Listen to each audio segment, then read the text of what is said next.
Hey everybody, welcome to this edition of Hype. We have had an overwhelming influx of questions. Some of them I think are fairly simple questions, but some of them are pretty complex. So we're going to go straight to Colin Powell. He's going to answer these for us. We're going to basically do a rapid fire set of questions today because I want to get as much information in to you all as possible. So good morning, Colin. Welcome back. Thank you, Jeff. Good morning to you and good morning to everyone. Thank you for having me. I hope you guys are having a wonderful weekend. Well, we are having a great weekend, and here we go with the rapid fire questions because I know you've got limited time and I want to make sure we get through all of them. So here we go with question number one. How long does All right. COVID stay in the air? All right. So that is actually a terrific question, and I'm glad that's asked.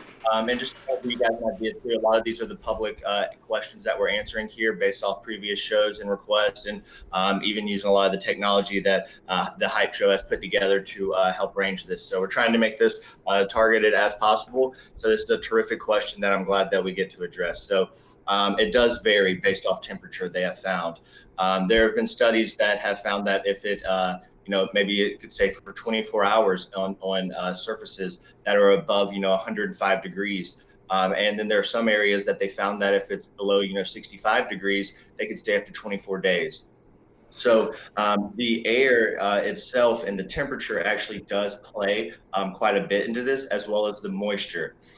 So when you're talking about staying in the air, one of the big pieces that people don't realize is that air conditioning units actually have a big play in this.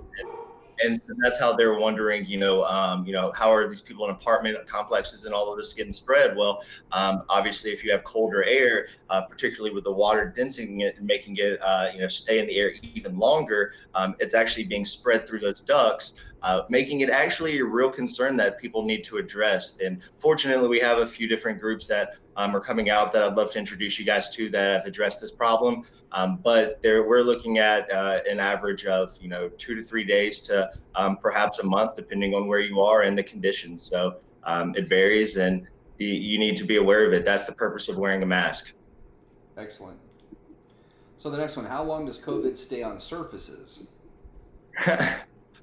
Oh, one of my favorite questions because this has changed now multiple times. What we found kind of in the beginning is that we had, and if you look at the list, and we'll be able to provide that to you guys, but it actually stays on different surfaces for different amounts of time. So for wood-based card versus cardboard versus plastics. So basically your doorknob may hold it for less time than the package that was delivered to you that's sitting outside your door.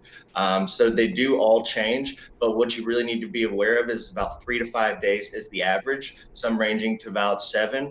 And again, that is changing to say that that could be longer. That is why you need to be careful with what you're touching, constantly washing your hands, being careful, maybe be okay with leaving that package out or whatever it may be for a couple of days. Leave it in the back of your car if it's some groceries or a bag or something that you may be worried about, and constantly sanitizing. That is the only way.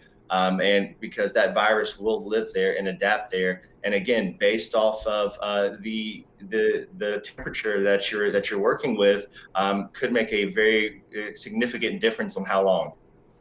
Excellent. Those are great answers to some great questions. So we are going to come back to the next set of questions and ask Mr. Powell here some more scientific type questions. But thanks again for being on the show, and we look forward to talking to you all soon. If you have any questions, check out the extended content at hype.com. Thanks again, Colin.